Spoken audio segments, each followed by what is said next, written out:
It's so pretty. Can I keep it real with you? Oh, beautiful.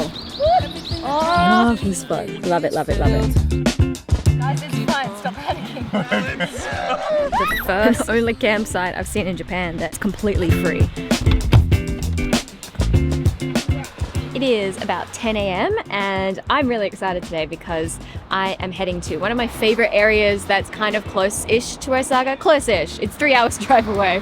That's close to me. It's one of my favorite areas because there's so many different things to do. There's not just nature, it's not just history and shrines and temples. It's like a mix of everything. And I love it, and it's great for all seasons. And yeah, I'm really excited. So I'm here with Chris, and I'm here with my other friend Riley as well. We're going to the first place, which is called Dorokyo Gorge. We're about halfway at the moment. We've just filled up our big water tank with fresh spring water from our favorite spring water spot. And yeah, very excited. This spot is so beautiful. I actually can't believe I haven't made a video here before. Flying by in real time, catching a deep wave at the right pace. Oh yeah.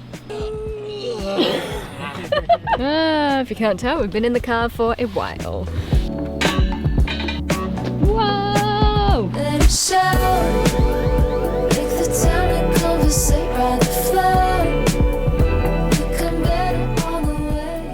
So the first time I ever came here, it was like with some friends. It was kind of an unexpected trip. I didn't expect it to be so beautiful. I didn't even bring my camera, but it like was sunny, but then also like rained lightly, and it was like sparkly and beautiful and sunny and rainy at the same. It was like magical. It's actually one of those moments where I'm like, is this real?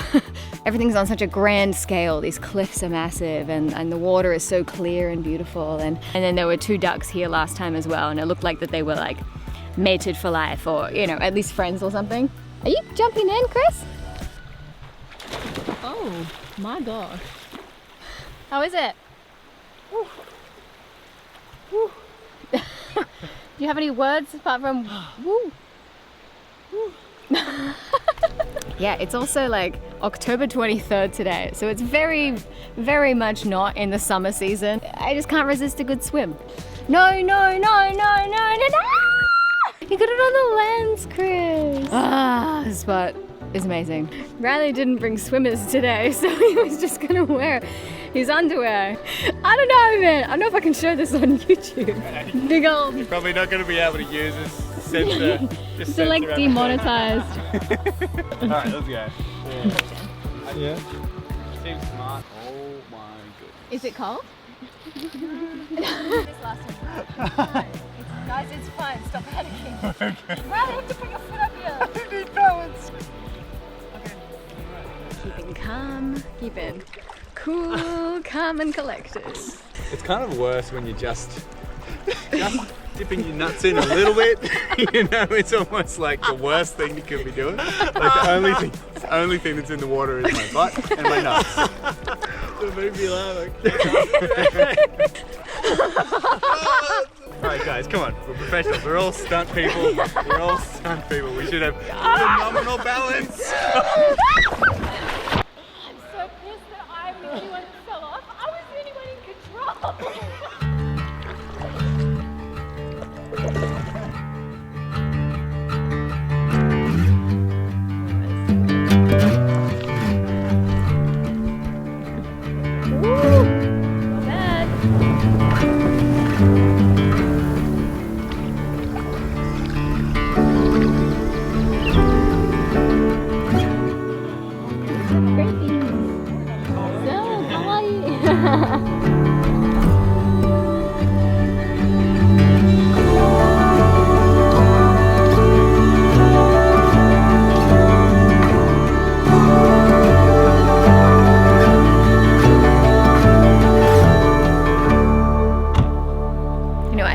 Be actually the first and only campsite I've seen in Japan that is a designated campsite, but it's completely free. And it's such a, I just can't believe this place exists. It's only like a 30-minute drive from the gorge, and they've got like a little like kitchen, washing up kind of area here. There is somewhere around here where you can buy firewood as well, so searching for that at the moment. But this campsite's awesome. So often campsites in Japan, you have to pay like at least 2,000 yen for a site, and then sometimes there's like a fee on top of that per person staying there. Not really expensive, it's still cheaper than like, you know, other accommodation, but yeah, it's not as cheap as it is in some other countries. Damn, look at this. Crazy. Can't believe it. What a find.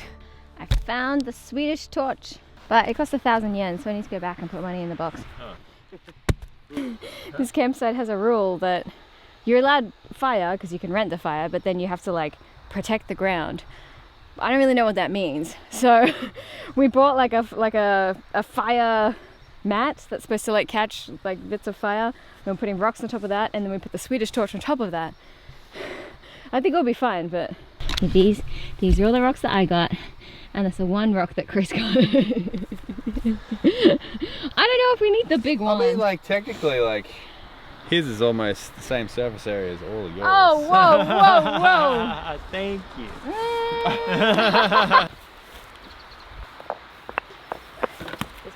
This is the strangest fire setup I've ever had. And, yeah, Okay, good. I'm just... Hey. Nice. Get in here. It's too... Oh, it's doing something. it's doing something. Yeah. Queensland's funnel webs, man. They're nasty. Are they like the fat ones? Fat, and they rear up and they like chase you like. Hell no. Yeah, they chase you, man. They're like.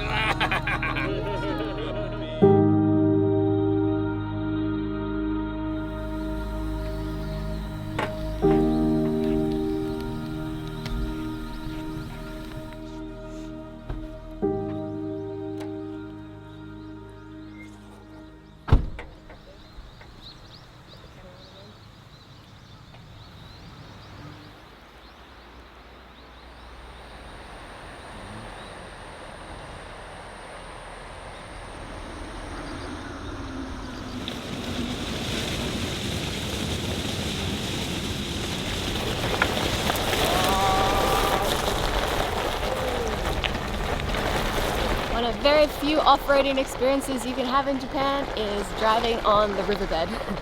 And Chris has been wanting to do it for ages. So. How does it feel, Chris? It feels so nice. It feels great. Yeah, baby. Woo, nice. Old mate's got the right idea.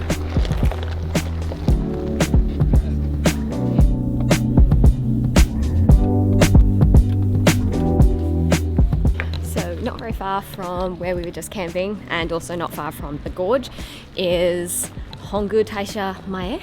It's a popular spot on like the Kumano like pilgrimage trail. It's actually beautiful. There's a lot of things to do here. There's a lot of cafes and restaurants because it's a more of a touristy place. There's more people around. Yeah, so it's a cool little like hub.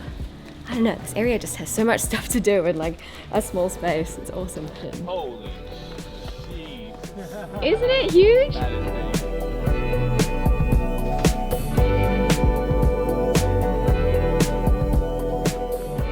It's just massive. I don't know if it is the biggest in Japan. I don't think it is, but it's got to be up there.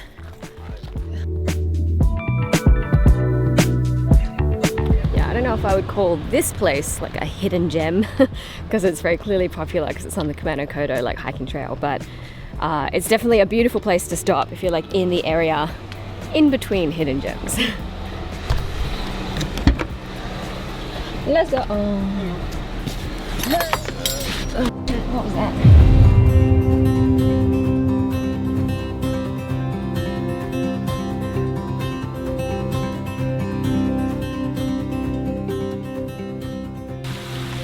Oh my god. I nearly just completely... Wow. That was quite the intro. So just a very, very short 10-minute drive away from the place that we were just at, the very like more busy, little more touristy area, is this place called Kawayuu Onsen. And I swear every time I've been here, I've not seen more than 2 people in the water. It's one of my favorite spots in the Kansai area, one of my favorite hidden gems in Japan as well. It's wonderful all year round, and you'll see why in just a minute. Wow! That's the tent. Oh, beautiful. Oh, there's a crab in here. What are you doing?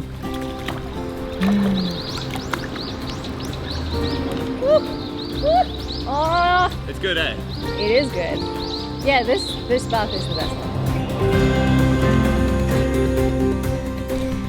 So the thing about this place that is so amazing is that there's just a regular riverbed running around here, and then underneath the river rocks, onsen water is coming up out of the ground. So if you dig, then you'll find onsen water, and you can kind of dig your own little onsen pool, which is why there's all these little like sectioned off areas. And if you dig too far, it can get too hot, even in the middle of winter. Is it too hot or really hot? I'd say it's just below 40. Really? It's hot, yeah. Damn. So then you can divert some of the river water in there to cool it down a bit. If you want to just go straight in the river to cool down, it's a great temperature, but it's quite chilly. Oh, it's cold. Oh my, it's freezing. So you can keep doing this like back and forth, cold dip, hot dip. It's so amazing. But yeah, and this spot never has anyone here. Amazing. Love this spot. Love it, love it, love it. This is one of the spots in my hidden gem travel guide. So if you want to know how to get here and all the details and what to do, go check out the travel guide. Oh, it's hot. How's it feel?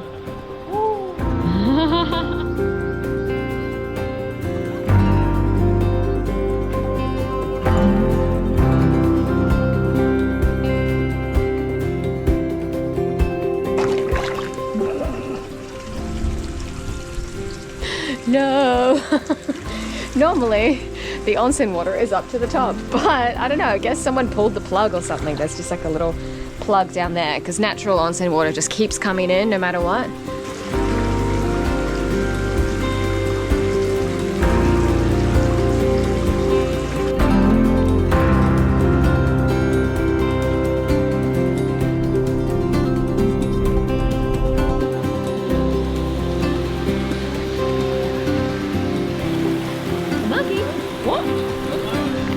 Monkey! Whoa!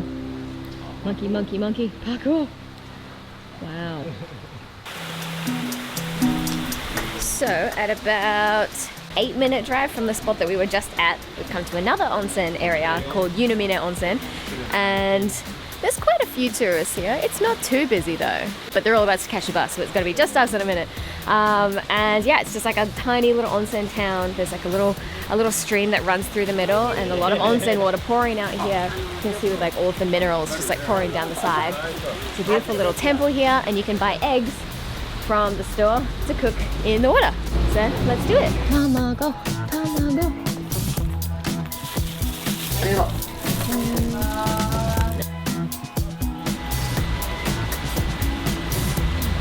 Eggs in the water. You can take one out. Yeah. Oh, thank you. Ta-da! It's time. There's no more battery. The battery's going. Moment of truth. Feels. I might have nailed it. You know what? I think I did. Yeah.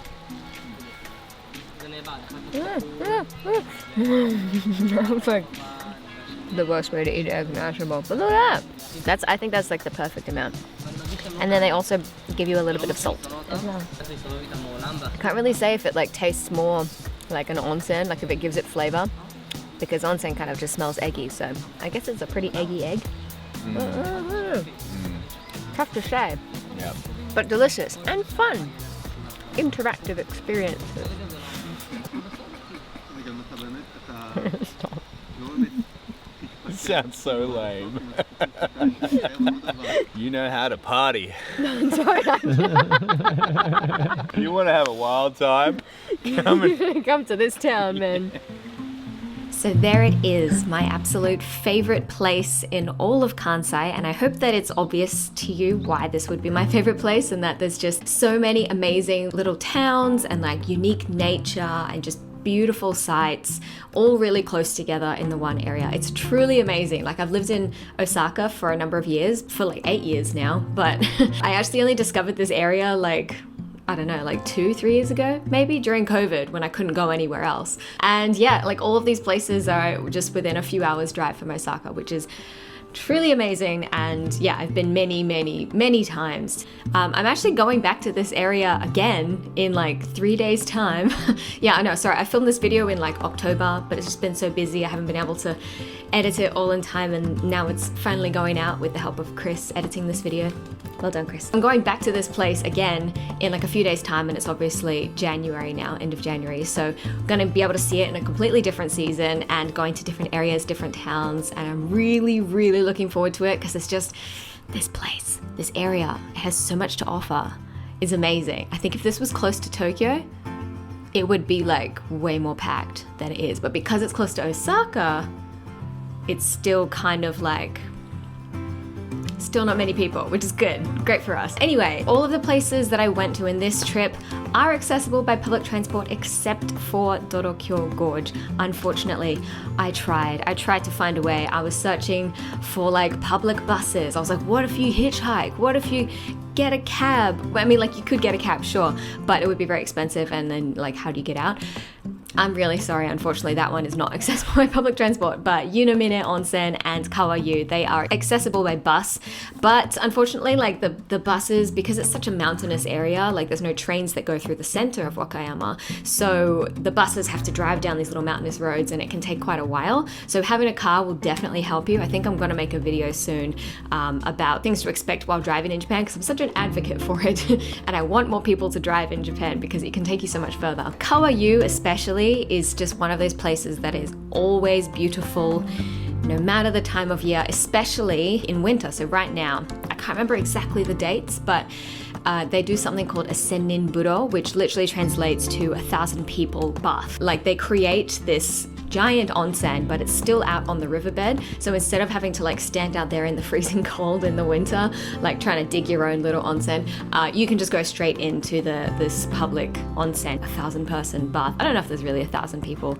ever in it at any point in time. I hope not. Sounds terrible, but no, it's just a lovely way that you can also enjoy it in winter. And I have never seen it, but friends have, and they said that they loved it even more like that. Yeah, it's such a cool place. And also Kawayu is one of my favorite spots, so much so that I've put it into my travel guide, which I mentioned earlier. My travel guide is called Beyond the Tourist Trail, and it is filled with 20 of my top absolute favorite hidden gems in the center kind of area, in between half of Shikoku and up to like Nagano, Niigata kind of area, along with 120 plus extra hidden gems around in the similar area.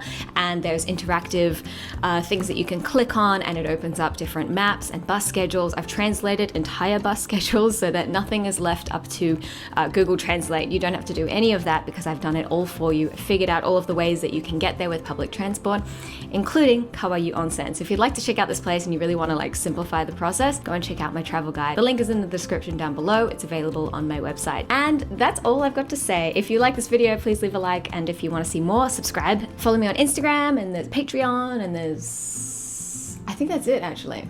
No, I do have TikTok. Don't follow me on TikTok. It doesn't matter. I'm such a TikTok hater. Anyway, thank you for watching, and I'll see you guys next time.